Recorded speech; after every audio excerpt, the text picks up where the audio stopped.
This podcast is intended for veterinary professionals. Whilst members of the public are welcome to listen, please note that the discussions are designed with a clinical audience in mind and may include technical or treatment-related content. If you are a pet owner with questions or concerns, we always recommend speaking directly with your own veterinary surgeon who knows your animal best. Hi everyone, and welcome to the Nupsala Podcast. I'm really excited about today's episode because we have Andy Green with us, someone who's been in the veterinary profession for over 30 years and knows it inside and out. Andy's done it all. He's been a vet, a practice owner, a leader, and now an award-winning international speaker. So Andy is a trainer and facilitator and mentor focusing on enhanced leadership, team building, strategic thinking and culture through his consultancy, Andy Green Consulting. And he's also certified in NLP and neurostrategies. So if you've ever felt like communication in practice can be a bit of a challenge, I know I've been there in practice, whether it's things getting lost in day-to-day busyness or just trying to keep everyone on the same page, well, this conversation is for you. So Andy's got some brilliant insights into how we can make communication clearer, more respectful, and ultimately create a healthier practice culture. So let's get started. So Andy, thank you very much for joining us and coming on the podcast today. Thanks, Meg. Absolute pleasure. Thank you so much for inviting me. I'm very happy to be here having a lovely chat. So, let's start with, what are the main reasons why communication can break down in veterinary practice? Veterinary practices are busy places.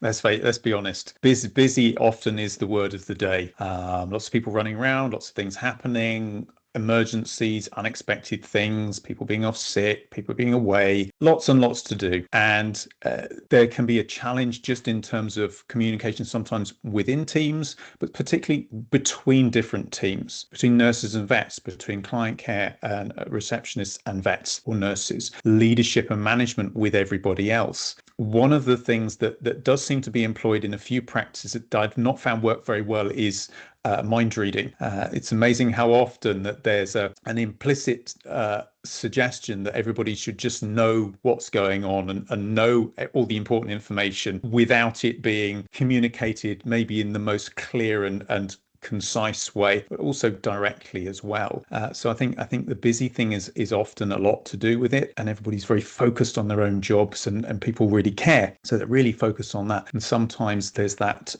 insular approach to it and forgetting the bigger picture sometimes. Yeah, I remember from being in practice that you're quite often short-staffed. Everybody's doing longer shifts, and although you're trying to look after each other, you're missing things, aren't you? Yeah, I definitely see that.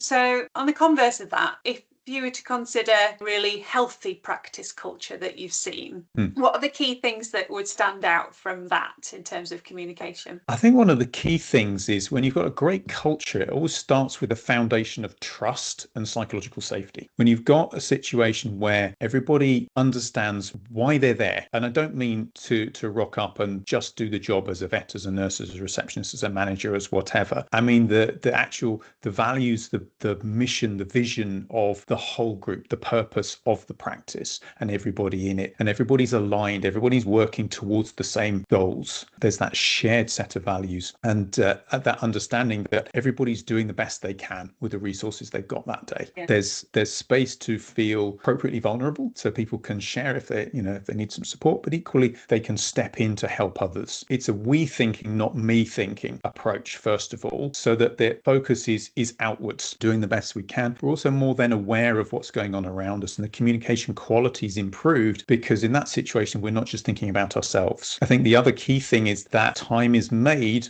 to have the important and not urgent conversations, because typically what happens is urgency takes over in practice. As we already said, busy. But busy doesn't necessarily mean productive. And busy can be the enemy of efficiency sometimes, and certainly the enemy of good conversation, good quality communication. So actually making the time for regular team meetings, for those regular check-ins, for those one-to-ones, for those catch-ups over a cup of tea or coffee or what have you. They don't have to be long. What they do have to be is consistent, and an opportunity just for that exchange, free flow exchange of information, just checking in with others, how they're doing, and an opportunity to share information and have it consistent consistent, along with quality written communication coming out as well, not in a tsunami of emails, because everybody knows you get hundreds of emails. You don't read any of them. Death by message. It's not a good strategy. So it needs to be selective and clear. Yeah, and I suppose those messages can sometimes come across passive aggressive as well, in my experience. And yeah, then I was thinking, back to my time in practice where, sometimes those meetings would only be called when something had gone wrong. So that created, you already didn't want to be at that meeting because you knew that somebody was going to get told off. Yeah, those meetings are necessary if and when something has, shall we euphemistically call it a suboptimal outcome, where there has been a mistake or genuinely sometimes it's that there isn't been a mistake. Stuff just happens. There's going to be an anesthetic death at some point if you do enough of them, not because someone's done something wrong, because that's statistics. It's just inevitable. Same with some of the other things.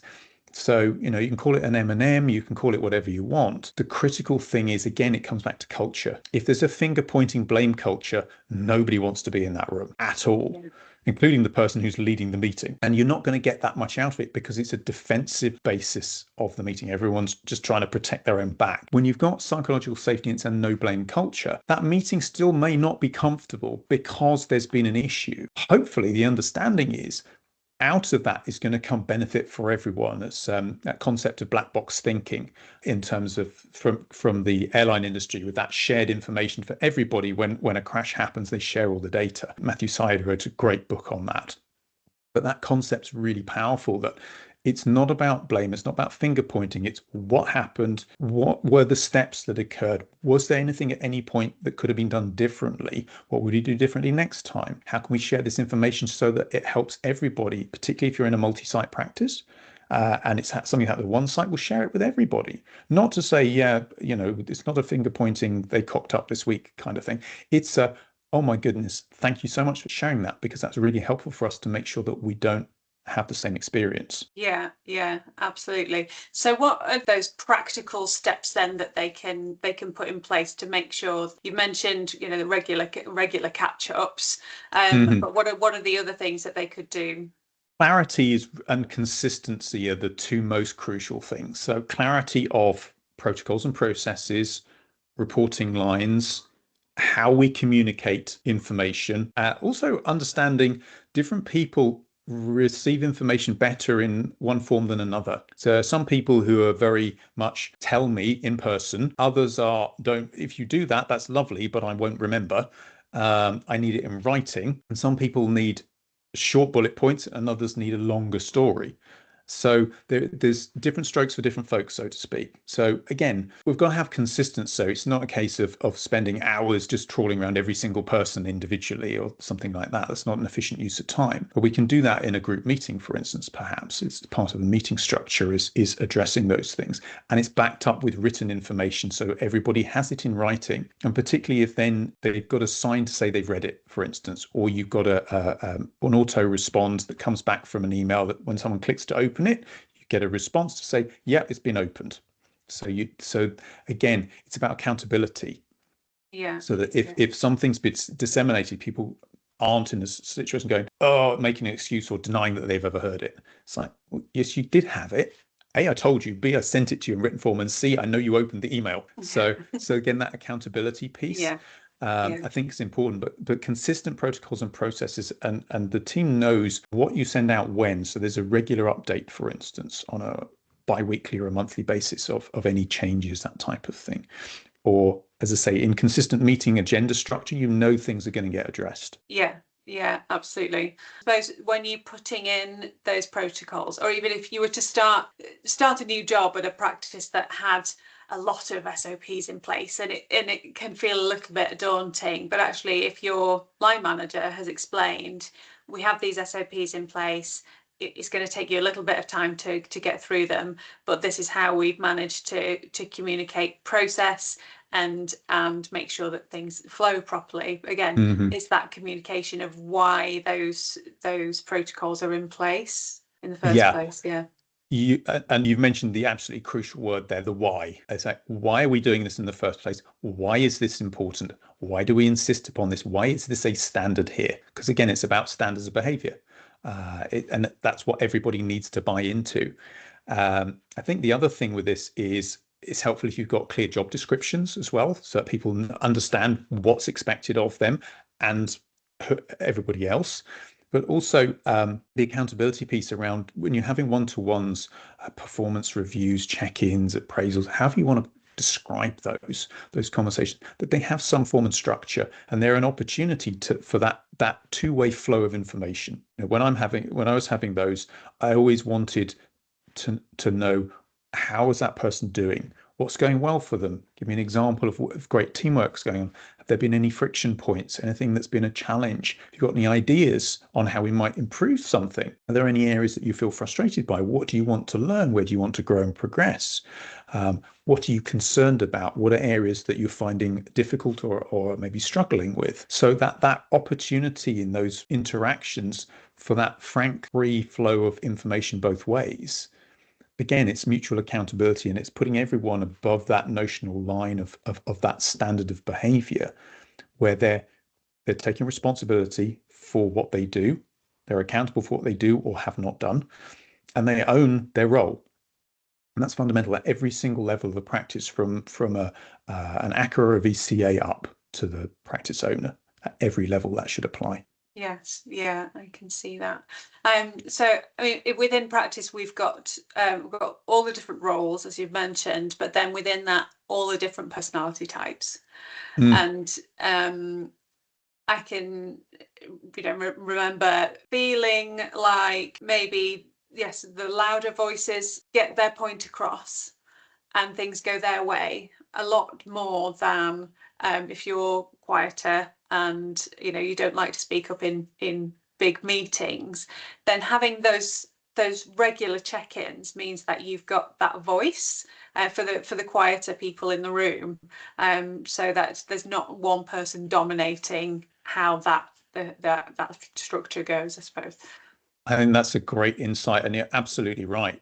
I think you're right with in terms of the value of those one-to-ones for those people. I think what's also crucial in those situations is whoever's chairing those team meetings needs to be aware of the dynamic within the room and make sure that space is being made and opportunities being given to those quieter members of the team to speak up, because what they are often is a lot more reflective. So it's more of a what's called a kinesthetic communication style. It's more emotion focused. It's more internalized. There's a lot of internal conversation going on within that person that you're not seeing from the outside.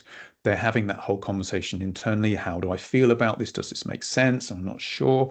But it takes them time to process more time to process the information to come to a conclusion, because what they want to share is something that's really of value. And where the more innovative, creative, opportunity-focused people will be, as you say, very forthright with their opinions and their ideas. And I'm not saying that in a negative way. That's just how these personality types tend to represent themselves. So they're quite vocal and animated in meetings, which is great. You want some energy in the meeting. What often happens is that quieter person, after everybody else has been jabbering on and yakking on for a few minutes, give them the opportunity. More often than not, they'll come out with something that beautifully sums up everything that's been said for the last 20 minutes and produces a really, really wonderful insight or a really good suggestion. We must make sure, if we're chairing that meeting, that we give them the opportunity to speak. We also, in those situations, particularly if there's a meeting and we're going to be discussing, there's going to be new concepts, new ideas coming up, those people need a little bit of a run up to that. Don't land something on them in a meeting and expect them to love it, because I can promise you they'll hate it. Not because it's not a good idea, but just because it's sudden, unannounced change. That does not go down well there. They need some time to think about it, to process that ahead. So giving them an agenda at least 2 days ahead of the meeting is a really good idea, so that they've got some thinking time and they can bring ideas, questions, challenges where appropriate, or enthusiastic support to the meeting in a way that they won't necessarily when they're there and it's kind of landed on them without any warning, if that makes sense. Yeah. Yeah. I mean, are there any other personality types that we might come across in veterinary practice, or any industry for that matter? Absolutely, yes. In people in general, as and personality profiling is one of the things I've used for many years. Used it in practice panel vets for many years and profiled everybody. And I've run close to 400-500 profiles over the last few years, in my own practice and others. So it's a really great tool to use to help to understand your people better and then help them understand each other better.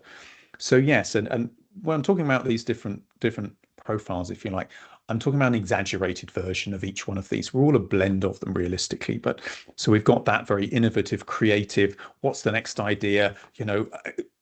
When are we going to do this? Well, yesterday would have been great. I wanted it done yesterday. Today's just about okay. Tomorrow's too late. Let's go. Next shiny thing. Can be very energized and exciting, but can be quite tiring to be around, particularly for those opposites, those kinesthetic people. So that innovative person's a very visual communicator. There's lots of hand waving, it's big picture, broad focus, not a lot of detail. That kinesthetic person, that's much more reflective, very much caring, making sure everyone's taken care of. Fairness is very important. Being on time is very important. Methodical, really good at organization, time management, and getting stuff done, massively valuable. Then you've got your people, shall we say, what we call inspiring energies. So those people who are very gregarious, they love to tell a story. They want to make sure who needs to be involved, who's going to be on the team for this, who do we need to get engaged here, what should we do, let's do something together.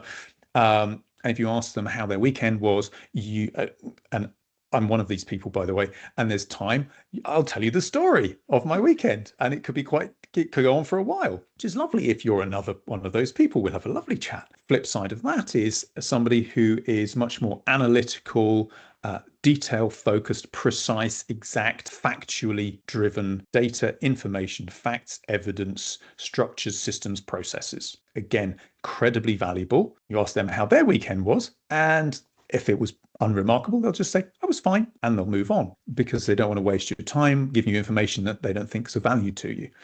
So, and we've got all of those, or hopefully we've got a blend of all of those profiles within our practice. We tend to see more of the kinesthetic, that connected, fairness, taking care of people, reflective profile, energy across veterinary teams, particularly nursing teams, but also vet and client care teams.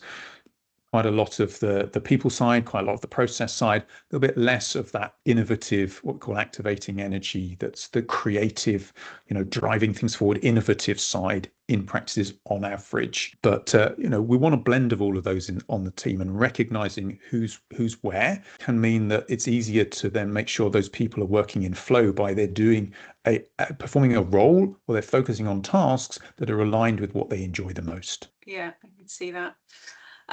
So I've done insights profiling a couple of times now with various different companies, and my profile has changed over time. Have you come across that where you've done repeated profiling? Yes and no. I think sometimes it depends which tool you use. So I think some tools they're not all the same. There are lots of tools out there. Insights is a great one. You've got DISC, you've got Contribution Compass that I use. I also use one called Harrison Assessments, but you've got any number of other different ones out there, and some of them effectively will give you, where's your compass point? What's your North Star? At your core, what do you love doing the most? Where are you most in flow? For me, that people side, particularly that engagement piece, but taking care of people, connecting, all of that type of thing, training, coaching, that's unlikely to change very much over the course of your adult life. Now, if you have a major role change, or a change of direction, you start focusing exclusively on a whole other skill set, it might change a little bit, might shift slightly, but it doesn't often change that much. The exception to that is where I've gone from one tool to a different tool, and actually the odd person has moved quite significantly because I'm using a different tool. When I changed the one I used a few years back when Contribution Compass came out, it's a lot more accurate than the one we were using before. And one or two people shifted significantly. But for most of that type of tool, when we're looking at those broad personality profile types, they're quite consistent. That's why I use Harrison assessments as well, because that one's very forensic on specific behavioral traits, and you can track progress over time. You can use that as a tool to develop particular traits and skill sets. So it's a little different. Okay, yeah. And so they're all based on questions that the person answers, and you get a total at the end. Yeah. Exactly. So as a leader then, of a team of, whether that's nurse leading a team of nurses or whether that's the owner of the practice, with everybody underneath them, how could they use the personality profile or knowledge of this personality types to kind of manage their team or to keep a cohesive team? So I think, first of all, understand your own profile. So before you can influence anybody else, you've got to understand how to influence yourself.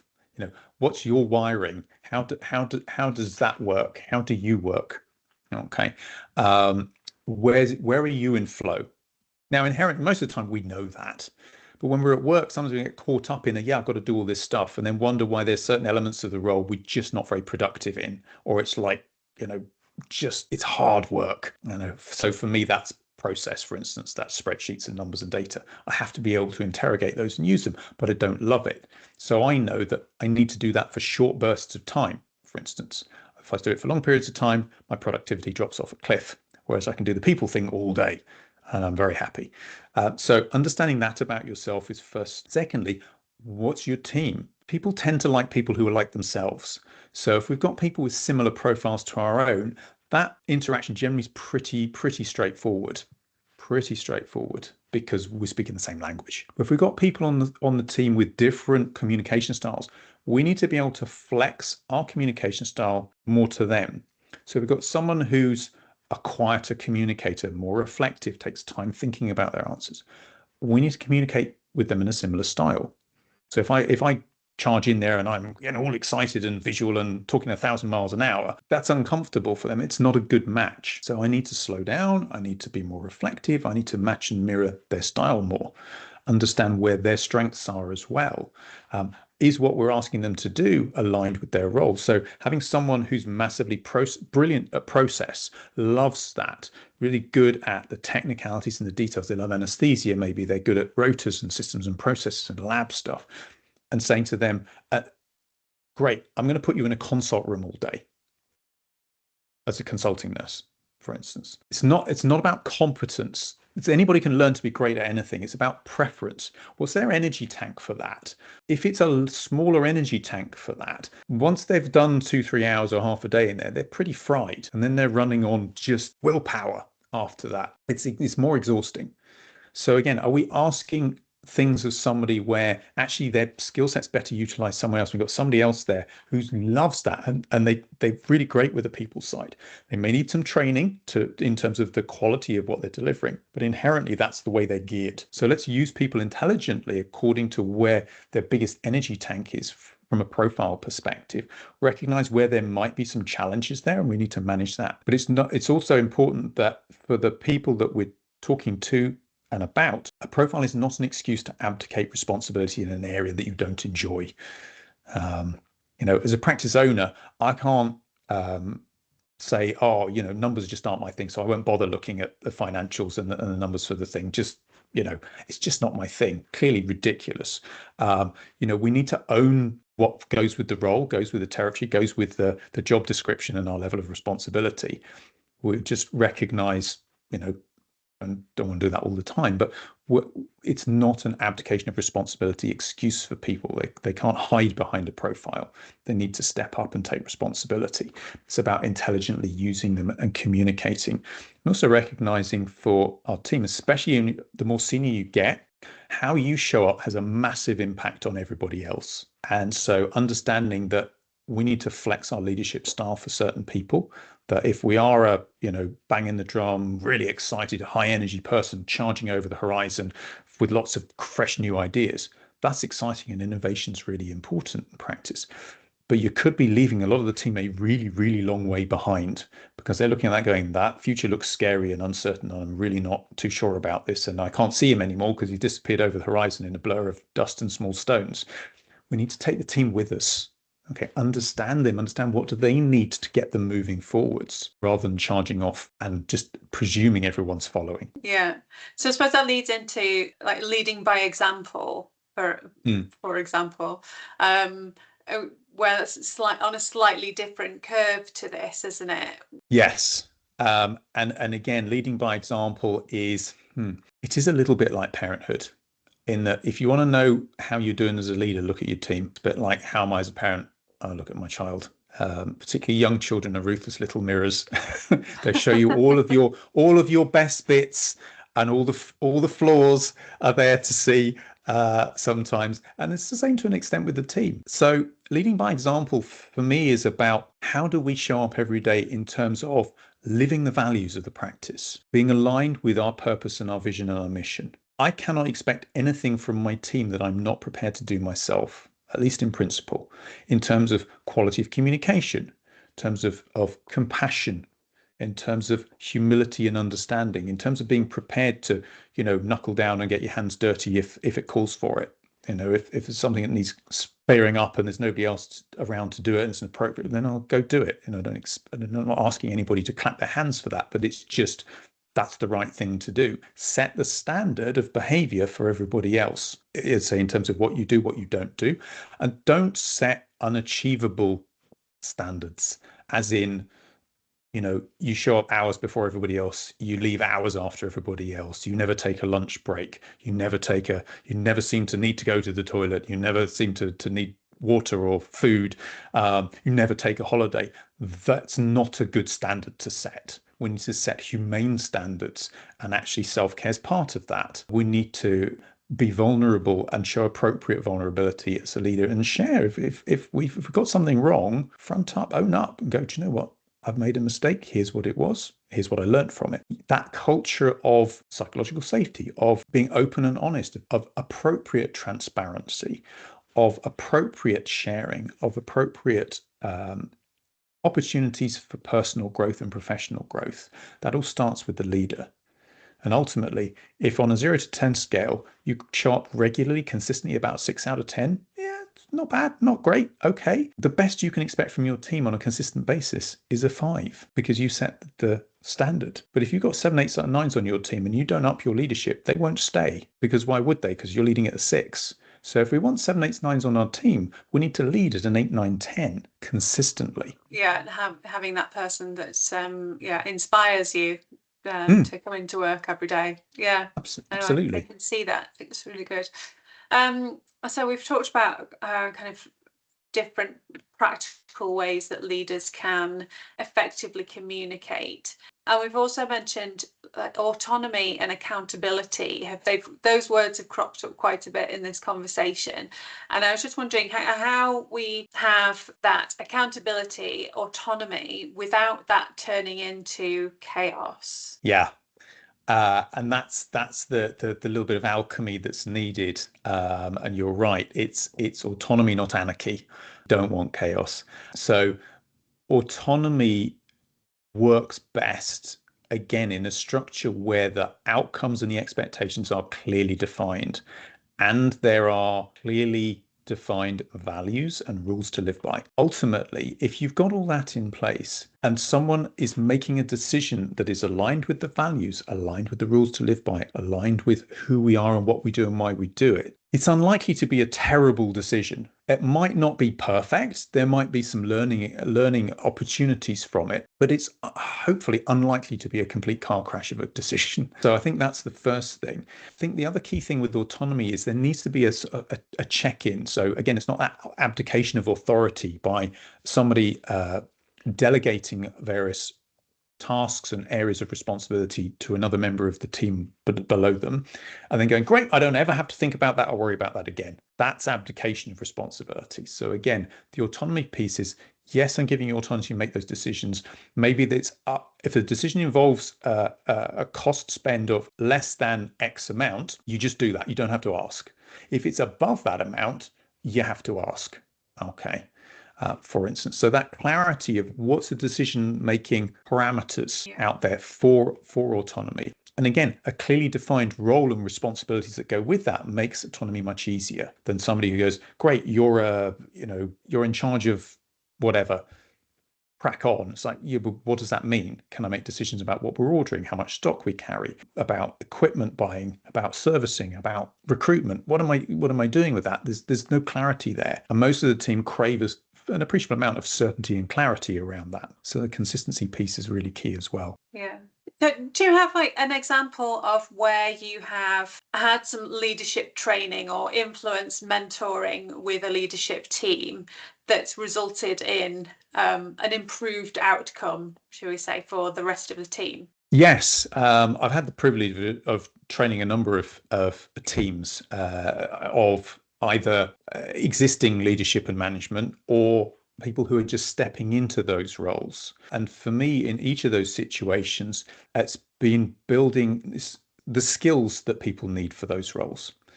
For sure, that competence part.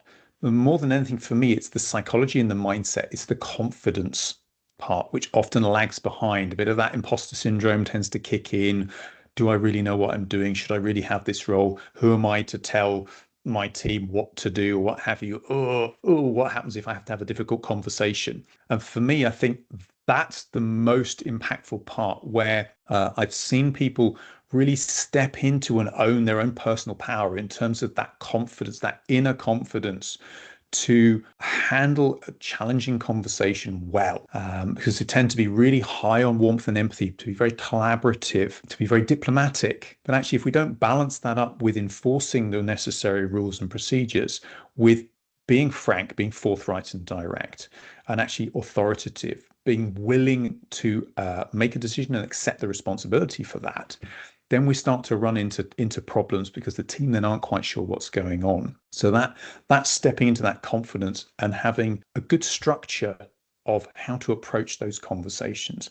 That's so helpful then for them, but also for the team to understand where they stand. And actually, for most people, they want to know that if there's an issue, there's some accountability there. Doesn't mean you like it in the moment if that's you, but you respect that that's necessary. And if somebody else steps out of line, then they're held to account. So there's a standard. Yeah, I can see that. No, I think that confidence piece is really important, isn't it? And would you say that that's true for the receptionists and the veterinary care assistants that are working within the teams as well? Is there anything different that they might have to employ for that communication going up the ladder? I think it's absolutely as important for our animal care assistants, for our VCAs, ACCAs, and for our client care team and our reception teams.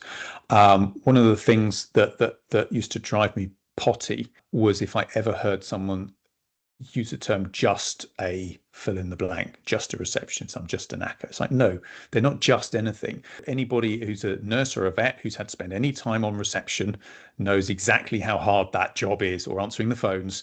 They're the first and last point of contact, and they can make or break the relationship with a client. And if we don't do our job well in a consult room or in the hospital, they're the people who end up getting the brunt of it from the client. So empowering those people is fundamental, and certainly I'm a big one for making sure that we're training those people as well in terms of communication skills, in terms of from an autonomy perspective and decision making, really important as well. But also just, again, understanding that, for instance, our ACCAs and VCAs of today might well be our nurses or our vets of tomorrow, for instance, or our client care of tomorrow, and our receptionist training receptionist of today might be our practice manager of tomorrow, for instance. There's so much opportunity there, because we all started in a very lowly position. I started seeing practice when I was 14, and I was a dog's body for years, and I loved doing it because I understood it was necessary, and I learned a lot from that process. But it's making sure that they value themselves as well, that they have that confidence, and that they are respected by the rest of the team. There are occasionally practices out there where the nurses and the vets maybe don't have such enough respect for the client care team, for the reception team, and they don't maybe get as much of a say in things, but they're just as important. It's a whole team approach, and really supporting them and helping them, upskilling them, training them, fundamental. Yeah, absolutely. Well, this conversation's been fantastic. I think we've got so many examples of where practices can make those slight changes. But if there's 3 things that they could take away, our listeners could take away from today, what would they be? Great question. I think the first would be practice your communication skills. And what I love about that is you can practice your communication skills every time you interact with anybody else anywhere, and they don't know you're practicing. And by that, I particularly mean practice your listening skills, practice your questions, quality questions, and really practice your listening and connecting with somebody else, building rapport, because it's not a difficult thing to do, but it's an important skill to consciously master, because you'll find you make better connections, you get a better flow of information, you build rapport more easily, teamwork is enhanced, trust is enhanced, and life is just more enjoyable. So that's the first thing, practice your communication skills. Secondly, understand and appreciate difference in others, particularly those people, if you've got the odd person in your sphere of orbit, or particularly in your practice, who maybe this just rubs you a little bit up the wrong way, or they're quite different from you and you don't quite get them. Appreciate that it's probably because their profile is opposite to yours, and actually what they've got is a complementary skill set, a way of looking at the world, and actually put those together and you form a really strong combined team. So appreciate the difference in others and actually be curious about that. And go, okay, well, that's interesting. Maybe I should just flex into that a little bit, ask some questions there, connect and appreciate that difference, because somebody else may well be thinking the same thing about us. And the third thing is, for me, is from a cultural perspective, it's practicing compassionate curiosity. So that is being appropriately curious about the people around you, about what's going on. Obviously, we do that a lot with clients, and we do it with our team as well. Leadership down, everybody. And this is about putting your perspective or your attention outside yourself. I mentioned it earlier, going from me thinking to we thinking, because when you do that, actually, you're connecting with people. You find out stuff you didn't know. You'll learn, you'll grow, you'll develop, and it's part of really developing and enhancing and stimulating a growth mindset. Look to learn something new every day. Really step into that growth mindset. And there's lots of resources out there about growth mindset, but it's so fundamental, because the moment you stop learning and stop growing, you start going backwards. So that comfort zone doesn't stay the same size. You're either shrinking or growing. Let's keep expanding that comfort zone. Let's keep learning every day. Let's look at other people's success as an inspiration, not a threat. Let's look at feedback as a valuable tool for us getting better, not as an attack on us. Okay.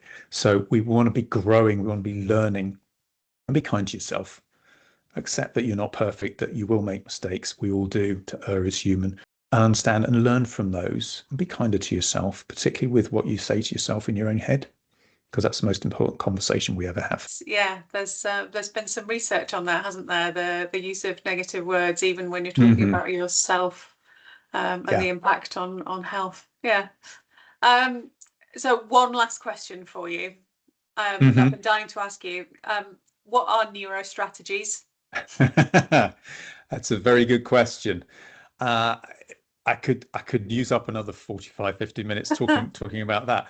In simple terms, really, neurostrategy is about applying neuroscience and the insights from neuroscience. So it's how our brains work, how we process information, how we filter that information, what we delete, what we distort, what we generalize, what we focus on as important, layering in things like values and beliefs as well. In other words, all the facets of our personality and that internal representation of what's going on outside, and then using that to make good strategic decisions around what should we be doing. You can apply that in a business context, but also in a personal context.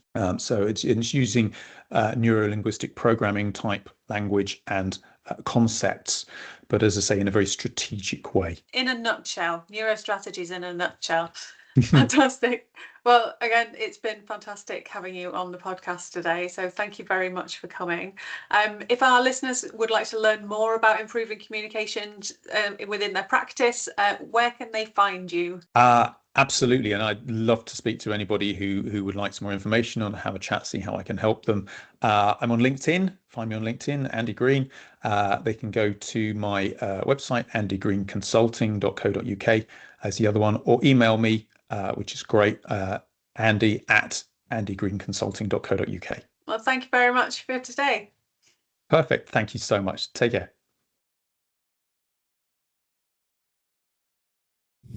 Thanks for tuning in to the Nupsala Podcast. This is one of many insightful episodes that we have in store for you. You can stream the episodes on Spotify, Apple Podcasts and Amazon Music. Simply search the Nupsala Podcast. You can also watch on YouTube or directly at nupsala-learning.co.uk. If you'd like to stay up to date with all our latest content, please follow us on social media, where we always post when a new episode launches. All the links and details are in the bio. Thank you.